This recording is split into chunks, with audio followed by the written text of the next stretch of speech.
I spent more than 15 years trying to understand why my health kept falling apart. I chased chronic fatigue, food intolerances, hormone imbalances, gut problems, histamine issues, skin issues, chronic infections, anxiety, insomnia, and a lot more. And those problems were real. I was really suffering. It was pretty awful. But what I didn't understand then that I do now is that they were downstream effects of something I was being exposed to in my environment, toxic mold. And if I had understood the 10 things that I'm about to share with you in this video, I believe I could have saved myself from so many years of physical illness, a lot of emotional distress, lost time from being sick instead of really enjoying my life, and many thousands of dollars spent on treatments that never really had a fair chance to work because they weren't addressing the real cause. I'm Dr. Karen Curitan. I'm a naturopathic doctor specializing in mold illness and nervous system health. And I understand this subject from both sides. I've worked with people with complex chronic illness as a doctor for more than a decade. I've also lived through long term mold illness myself. So, this video is not meant to convince you that every unexplained symptom that you have is caused by mold. It's meant to help you recognize patterns that deserve a closer look so you can make decisions based on information rather than fear or denial or guesswork. So, before we get into this, I want to remind you that this is just for general educational information. It's not a diagnosis or a treatment recommendation for you personally. Your health history, your current medications and exposures, ability to tolerate treatment, all those things matter. So, please make medical decisions with your own qualified health practitioner who understands your individual situation. Okay, let's get into the 10 things I wish I knew about toxic mold when I first got sick, or rather, before I got sick would have been nice. Okay, so number one is that severe fatigue and brain fog can be major clues. The first thing I wish I had known is that profound fatigue and brain fog are two of the most common symptoms reported by people who become ill from water damaged buildings. And I'm not talking about feeling a little tired after a long work week. I'm talking about waking up exhausted, dragging through every moment of the day, and going to bed exhausted. Feeling like your body is weighed down by a weighted blanket, or like suddenly you gained 20 pounds, even if you hadn't gained any weight. When I was going through this, my body felt heavy, everything felt hard, and my brain was exhausted all the time. Just getting out of bed in the morning was hard. And all kinds of other things that I used to be able to do easily became so challenging.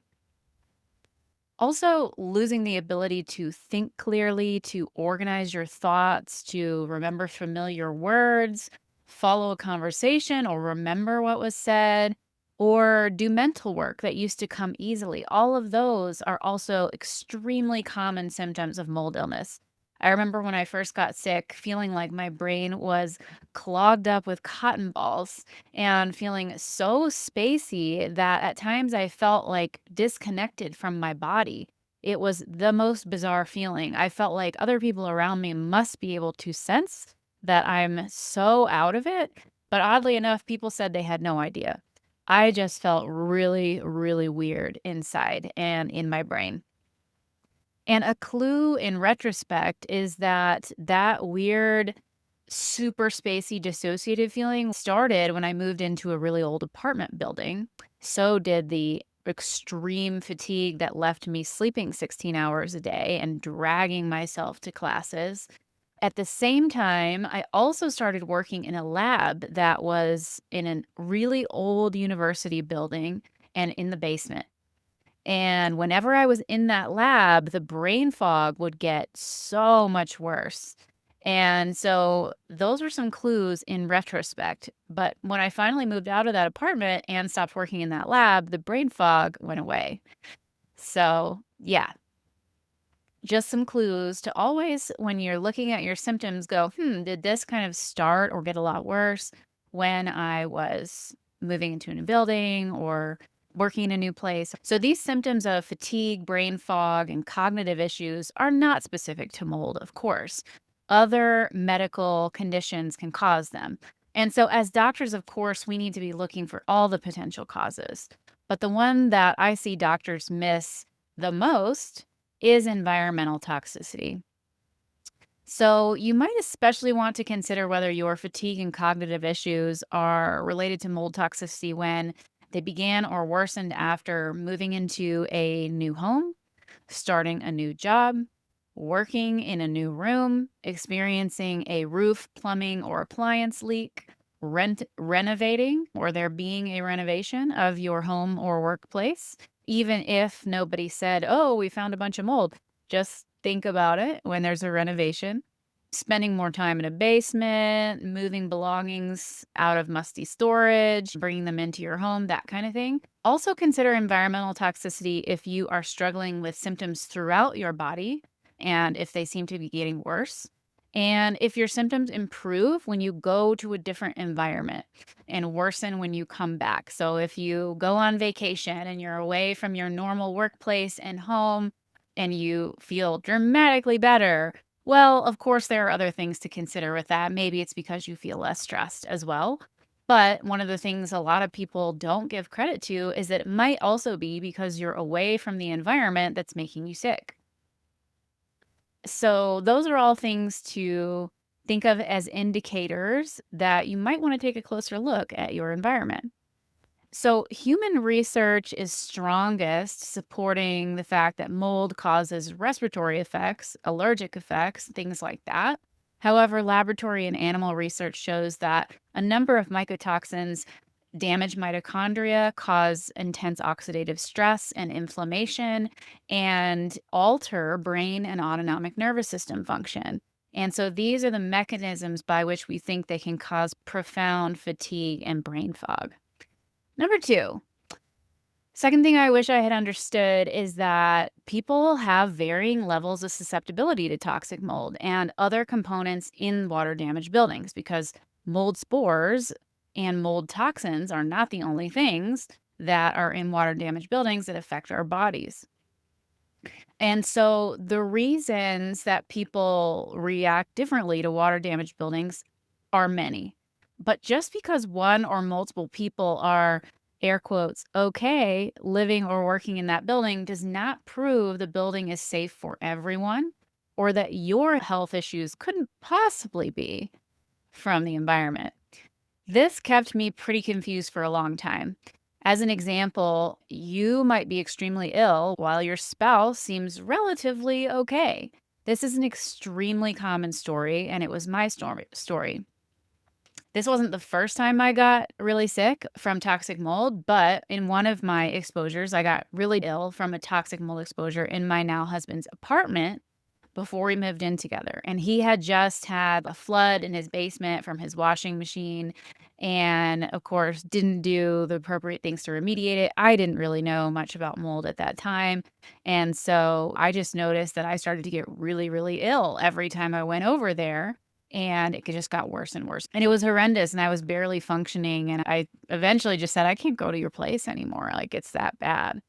And he actually did have signs of being mold toxic too, but they weren't debilitating for him. So for him, it flared his psoriasis. He also had horrendous candida overgrowth, both in his digestive tract and also on his skin. So in his armpits and other areas that tend to be dark and moist, he was having this candida rash, which, if you don't know, mold exposure tends to cause candida to get out of control by suppressing immune function. And he also had horrific dental issues. The dental issues were also related to the fact that his immune system was suppressed. So all these prior root canals and things like that were failing during that time. And he was having abscesses and all kinds of things going on. But of course, we didn't connect that to mold toxicity, and our symptoms were completely different. His were not debilitating, so he thought it must not be the environment because he was, quote unquote, fine. So it's really common in a family of four for only maybe two of four people to be having health issues, at least significant enough health issues for anyone to notice. And the ones who are sick may not be sick in the same way because each of our bodies is different and has different susceptibilities. So, one person may have some genetic issues that are predisposing them to struggle with detoxification. Another person in the household may have had 15 rounds of antibiotics in their life. So, their microbiome and mitochondria are their weak points, and they're likely having more digestive issues and fatigue and brain fog. And a third person may be having more asthma and allergies, which they had previously and brought into the environment, and the environment just exacerbated them. So, and then a fourth person may have no symptoms at all. And that difference can really make you question yourself. And if you are the only person that's sick in the home, it can really be hard. It can really make you feel like, oh my gosh, like it can't be the environment. It must just be something wrong with me. But that is absolutely not the case in many situations. The environment is actually toxic. And for the time being, the other people in the environment are tolerating it better. That doesn't mean it's having no effect on them, but it may just not be showing up, or it may be showing up in ways that are more manageable. So, if you are the more susceptible one, that does not mean that you're defective or that you need to fix yourself instead of your environment. It just means your body is letting you know that for whatever reason, that environment is not okay for your body at that time. Someone else's body might not be giving them that signal yet, but that does not mean it's having no effect on them. It just may not be visible yet. Just like one person may smoke for 10 years and get lung cancer at age 35, and another may smoke for 50 years and seemingly die of old age, that doesn't mean cigarettes are healthy or fine for either person for their health, right? So, a sensitive smoke detector is not evidence that there's no smoke. It's evidence that the detector just responded sooner. Okay, so number 3, your symptoms may change from one building to another. That's the third thing I really wish I had known about mold illness when I got sick with it, is that it doesn't always look the same from one exposure to the next. So, one house you live in may cause horrible brain fog and fatigue and headaches and sinus pressure and insomnia. And in the next place you live may cause rashes and itching and food reactions and bloating and palpitations and dizziness and anxiety. And that variability can make it seem as though you couldn't possibly have one common thread of mold. And it may even lead some people to think your illness must be psychological or made up, because why would it change so much? And if you've been told that, I am so sorry. I have been there too, and it's an awful thing. But if you are in that situation, I hope that you trust yourself, and deep down, you know whether that's the case or not. So if that does not make sense to you, don't buy somebody else's story that isn't leading to you healing. But the reason your symptoms may vary from one water damaged building to another is because the toxins you're being exposed to in each environment is going to be different. Every water damaged building is different. So, of course, your body is going to respond differently. Each type of mold species and each mycotoxin, of which there are many, um, the type of bacteria that are overgrowing in that building and the health effects of those, the VOC levels, all of those things have different biological effects. And each sick building is going to have a different mix of them.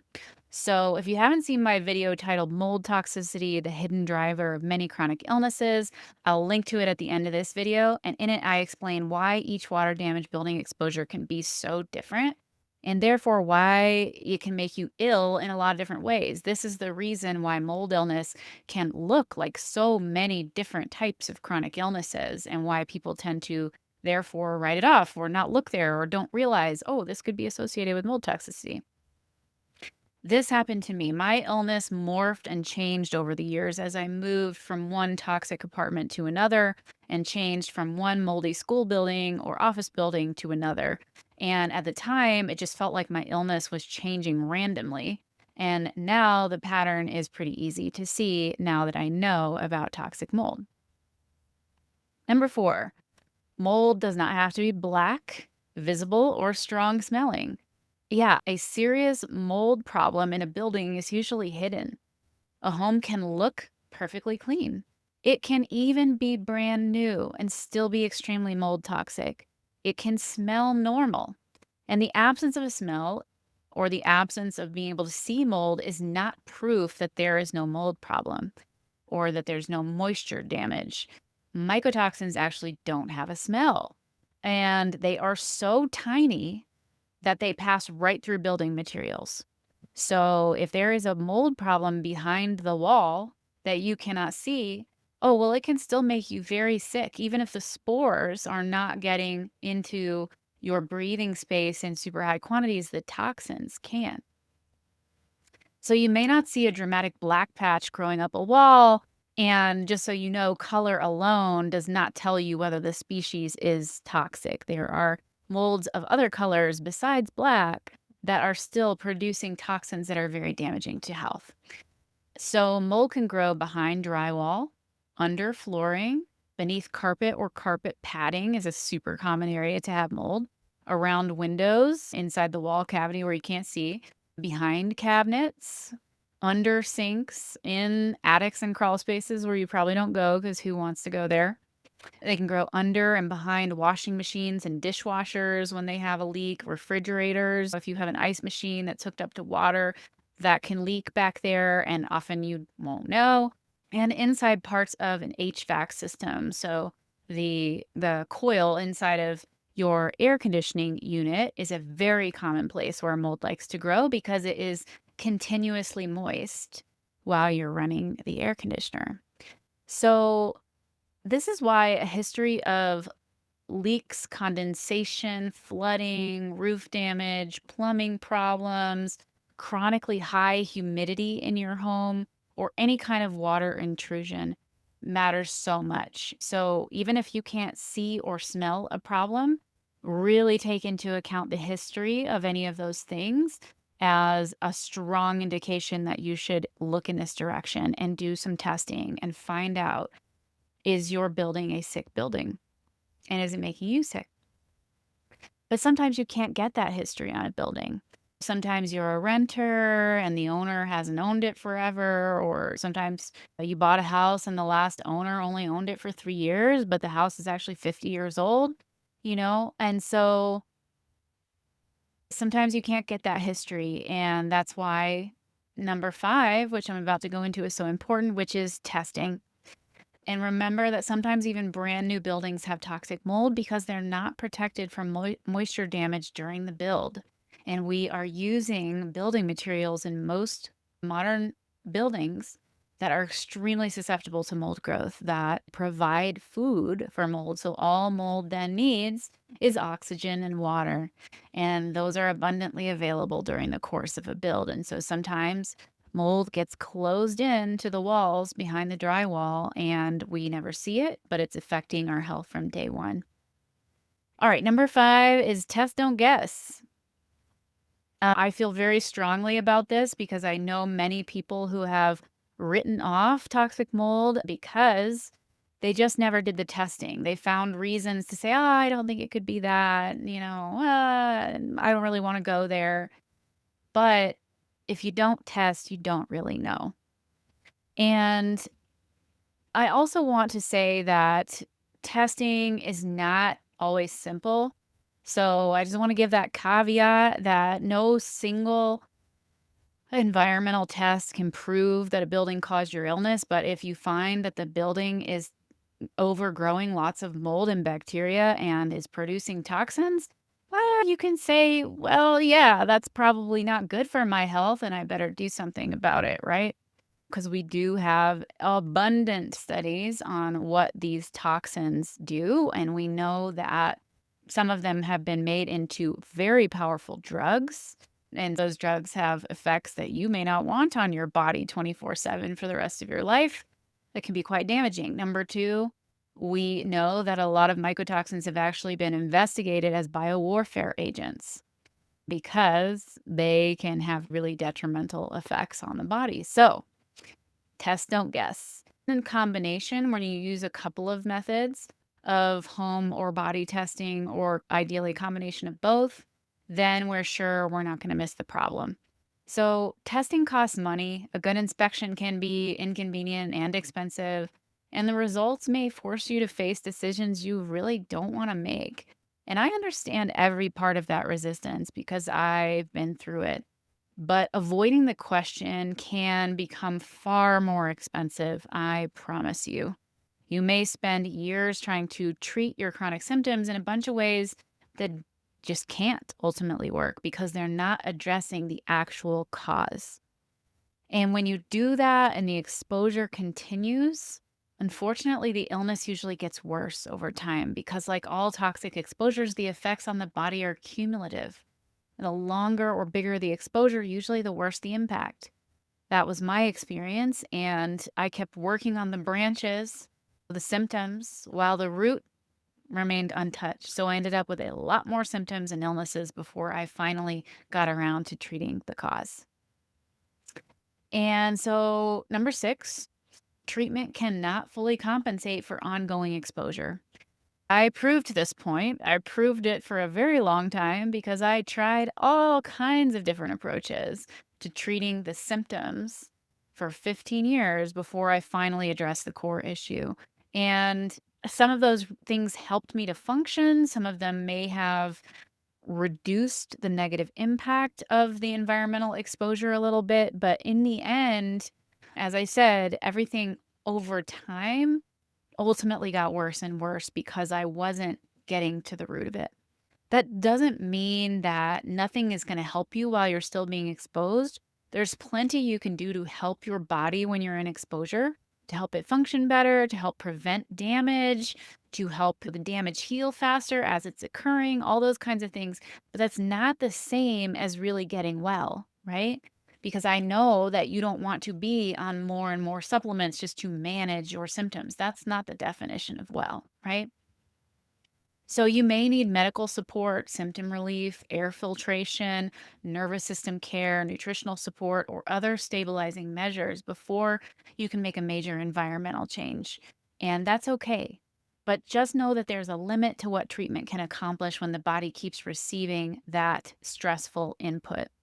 You would never tell somebody they can completely heal the damage to their lungs while they continue to smoke every day. Just doesn't work that way, right? Even with the best diet, supplements, sleep, or biohacking measures, they're not going to completely heal their lungs while they're putting all these carcinogens into them every day. And you wouldn't tell somebody that their bladder could heal completely without treating the infection that's raging within it, right? The same is true for mold toxicity. When people are really sick from their environment, they can be doing all the right things with their diet, with their lifestyle, with their supplements, and everything else. That was me. They can be doing all the specialized gut treatments and the mitochondrial support and the glutathione IVs, and they might feel better with those supports, at least temporarily, but they're not going to heal until the source of the illness is removed. And as one system becomes compromised and struggles to function under the weight of that environmental stressor, the others usually follow over time because our bodies are all connected, right? So when the gut isn't functioning right, everything else is affected. When the nervous system becomes compromised, everything else is affected. That's why people can collect more diagnoses over time. And that's why I'm making these videos because I want people to be educated so that they get out sooner and they don't continue to collect diagnoses. Okay, let's go to number 7. Exposure is cumulative. I was kind of just speaking to this, but the health effects of many toxic substances are shaped by dose, duration, and individual vulnerability and the body's ability to process and eliminate them. Cigarette smoke is a great example again. One exposure is not the same as years of repeated exposure. And mold and water damaged buildings are more complicated even than that because you're rarely dealing with one substance at a known dose. You're being exposed to spores, spore fragments, microbial growth, not just fungus, but also bacterial, mycotoxins, toxins being produced by the bacteria, and changing combinations of bacterial and fungal metabolites. And so because every exposure is different, some are more severe than others, and it's difficult to quantify that. It's difficult to say exactly what kind of impact it's going to have on you over time. We just know that it's not going to be a good thing for the exposure to be longer, right? And so I don't say this to frighten anyone. I just say this because, to some extent, this is a preventable condition, right? And so if we just find out what's going on and we change the environment, then we can potentially prevent somebody from having all kinds of different health issues, some of which can be severe and difficult to reverse, like autoimmune conditions. So it's just a reasonable form of prevention to find out and to address it. Okay, number 8, mold can affect the nervous system, but that doesn't mean mold illness is psychological.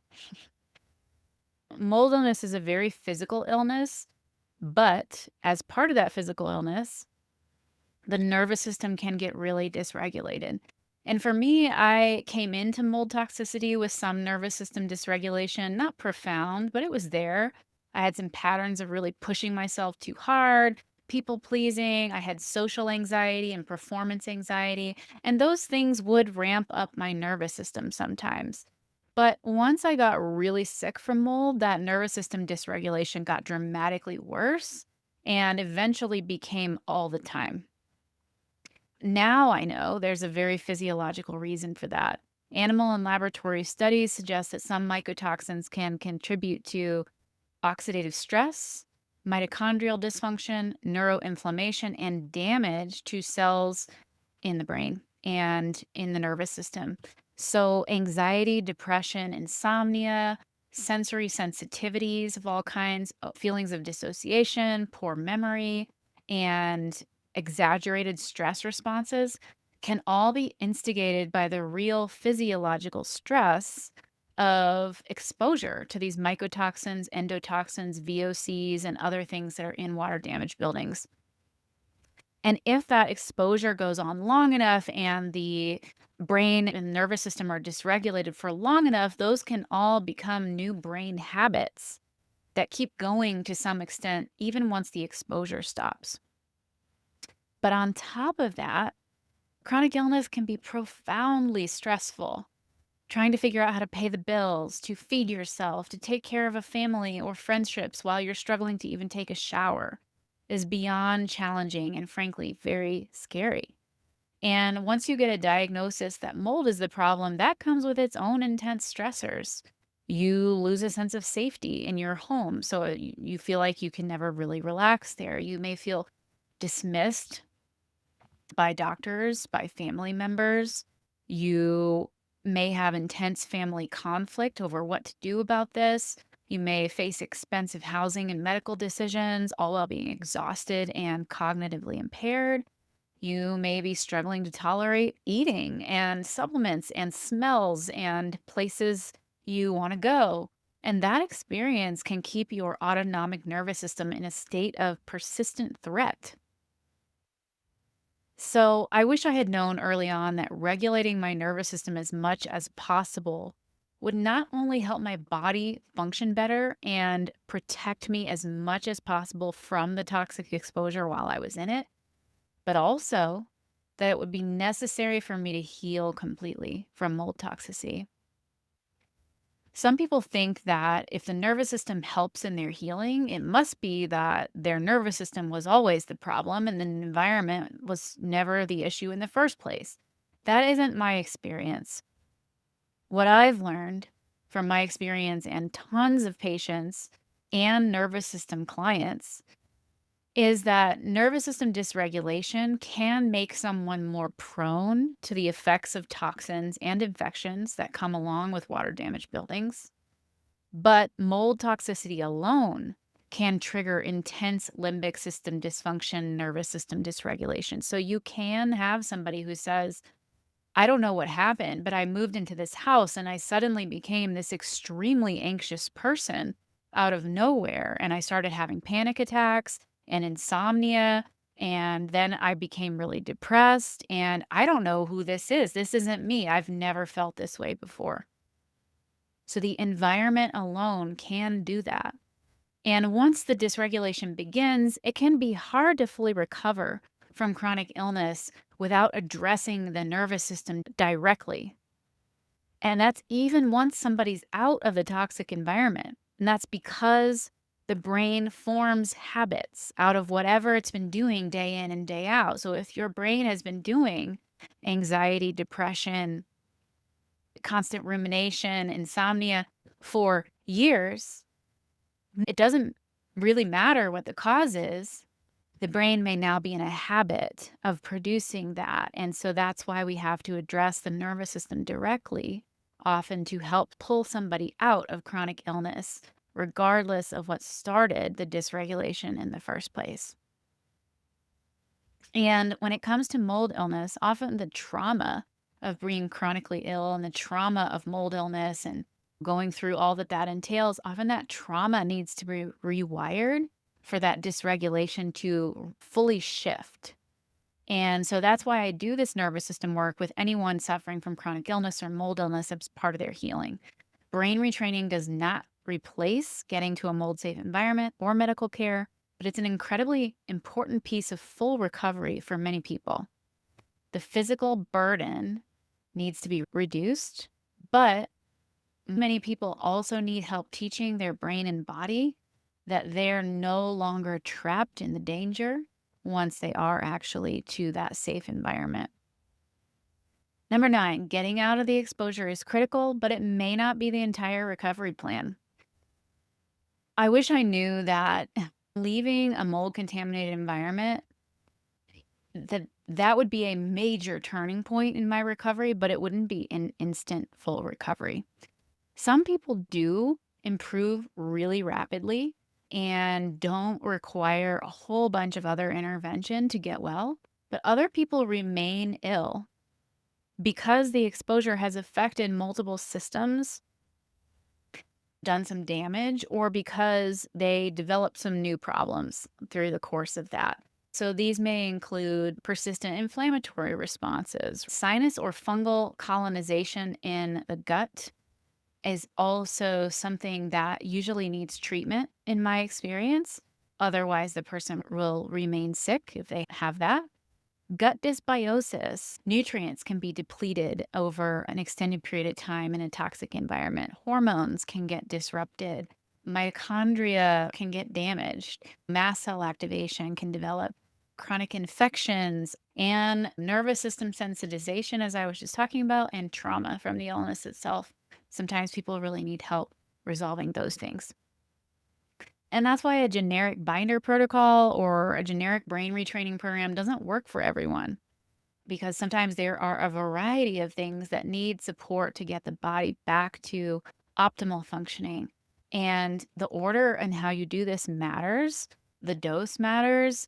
Your tolerance matters. Tailoring this to the person and what they actually have going on, what was affected for them. All of that is really important in being successful in getting to the finish line with somebody. So somebody who is highly reactive, constipated, still being exposed, medically fragile, taking a number of medications or dealing with kidney or liver impairment may need a very different plan from somebody who is relatively stable and now living in a healthier environment, right? So recovery involves several phases. First, understanding and reducing the exposure to the toxins.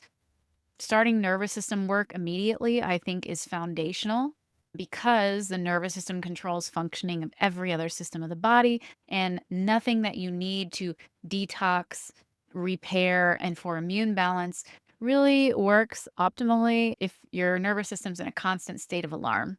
In a constant state of alarm, your brain is just prioritizing moment by moment survival, not these processes that are really designed to repair and regenerate the system. Then we need to stabilize the systems that were most affected, support elimination of toxins and repair of those systems, address infections and colonization when present, rebuild the gut, immune system, mitochondria, hormones, and other affected systems as needed. So, like I said, getting out of exposure is the first step, but it may not be the whole recovery plan. Number 10, you don't need to have perfect certainty that this is what's going on. Just take the first step, right? You can start where you are, start collecting evidence. It doesn't have to be complicated at first. You can take one step at a time, right? The pattern will emerge when you've got several pieces of evidence in place. Symptoms that correlate with mold toxicity, exposure history, timing that makes sense within exposure, changes in symptoms across different environments, a thorough medical evaluation, environmental findings and testing, relevant labs, and what happens in your system when exposure is reduced. All these things can point us in the right direction. And you, of course, still need to consider other diagnoses. Even if mold is part of the picture, it doesn't mean it's the only thing that's causing symptoms. But waiting for absolute certainty or thinking that if mold doesn't explain absolutely everything you have, it must not be a problem, that can keep you stuck and sick for years.